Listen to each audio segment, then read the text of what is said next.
This is Peter Lau. Today is Saturday, December 28th. I'm at 7435 Donna Avenue, Reseda, California. I'll be entering through the plumbing vent located on the roof. So this is the front yard over here.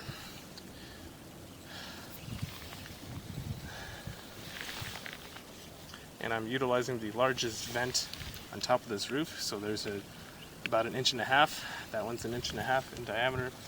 These two are also about 1.5 inches. I'll be using the one that's about 3 inches.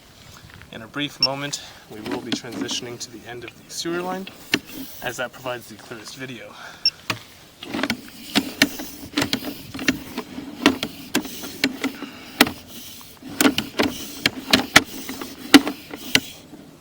So I'll be pausing here and then resuming the inspection once I hit the city, or as far as I could get. We're about 97 feet into the main sewer line, where it ties in with the city sewer. We're noted at a depth of 8 feet. I'll be making my way back towards the access point. Currently what you're seeing on the screen, that's the city sewer connection. In other words, that's the publicly owned sewer line, so the city will take responsibility for that. And typically any connection that is considered private, which is the saddle and prior, is going to be on the homeowner's responsibility.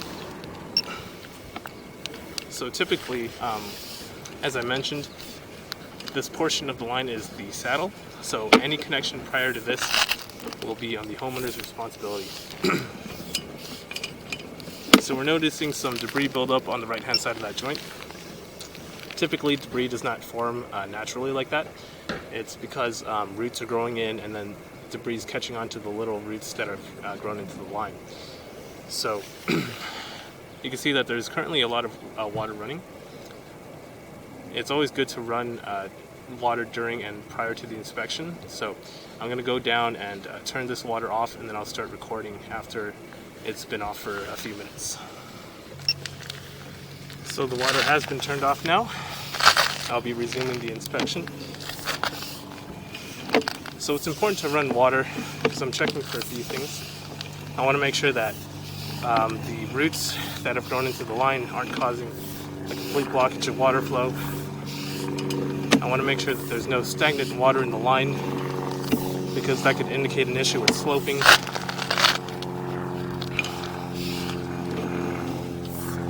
So the distance indicator is on the bottom left hand side of the screen. Working our way back from the city sewer, so that number will be decreasing as I pull the line back.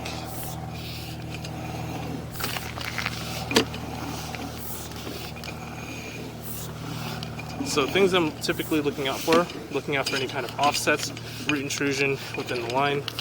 So you're seeing here that there's a root that has been growing into this line through this joint over here. So this root's not causing any blockage at the present time of inspection. However, I will recommend that the line gets hydrojetted, which is a pressure washing of the line from the inside using high pressure water. Typically for residential homes, you go up to about 2,700 psi. And that'll clear up almost any roots and debris that have formed in the line.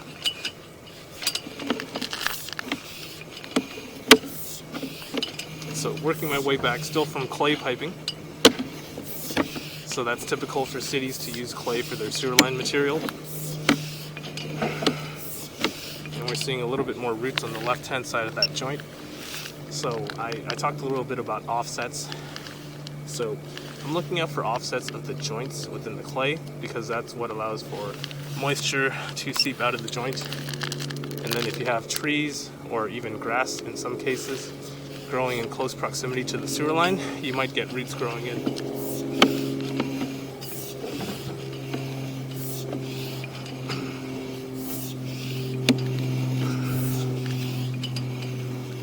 So just pulling back slowly, observing and recording any issues with the line.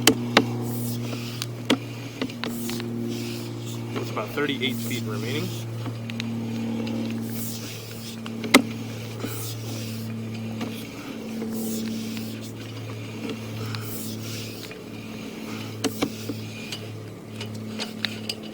This is a good example of what an offset looks like. You can see that the joint of that pipe has shifted upwards a little bit. I'm working my way back from a turn, and then transitioning materials. So we're going from that clay piping to cast iron.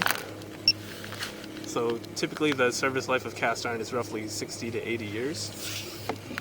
Scaling is observed within the cast iron portion of the line.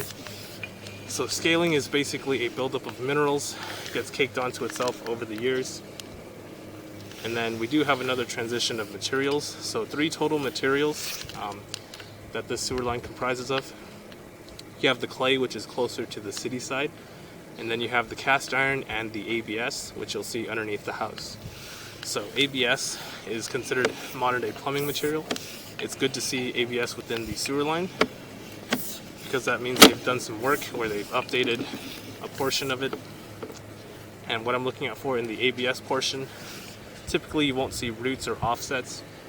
You'll more likely see bellies in the line, and a belly is a sag or a low spot that allows for sediment and debris to collect. But we're not seeing any instance of that here. I'm just letting you know what I'm looking out for. So now I'm working my way back up the plumbing vents. And this will conclude the inspection of the main sewer line with about 3 feet remaining. And now we're out the plumbing vent completely. So if you have any questions or concerns in regards to the sewer line, please do not hesitate to call, text, or email me. Thank you.